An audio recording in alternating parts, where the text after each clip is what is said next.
امام الكرة، هذه كرة خطيرة لكن حارس منعنا نقطة. كرة خطيرة والعادة الكنترول والهدف عن طريق بنغيت يسجل هدف الحكمة عن طريق الجزائري عبر بنغيت.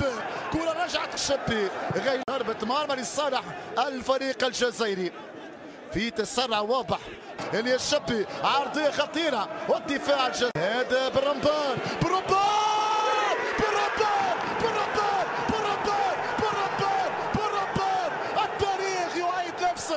التاريخ يعيد نفسه من هادي برخيصة لبرمضان، والرقم 1 هو الرقم 5. برمضان يرجع بك ترقب عندك والكرة الثانية خطيرة عطية بدري اضرب يا بدري.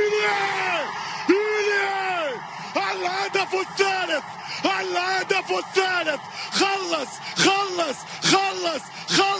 كما انت كبير يا ابن الخضراء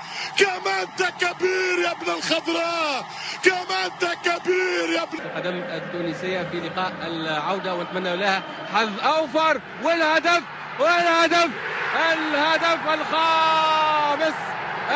الخامس أمين التيفي. هذا هو هدف الأمان والاطمئنان بالنسبة إلى الترجي الرياضي التونسي.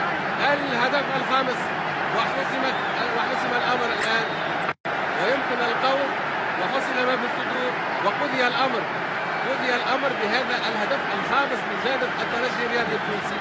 أمين التيفي يحقق هدف الاطمئنان، هدف الأمان بالنسبة إلى الترجي الرياضي التونسي. وأدركنا واجتزنا ال5 دقائق. شوفوا بالنسبة للقزاوي عمل كبير جدا يقرب على الجميع ويواصل، وتجي الكرة وحب بنقطة فنية بالقدم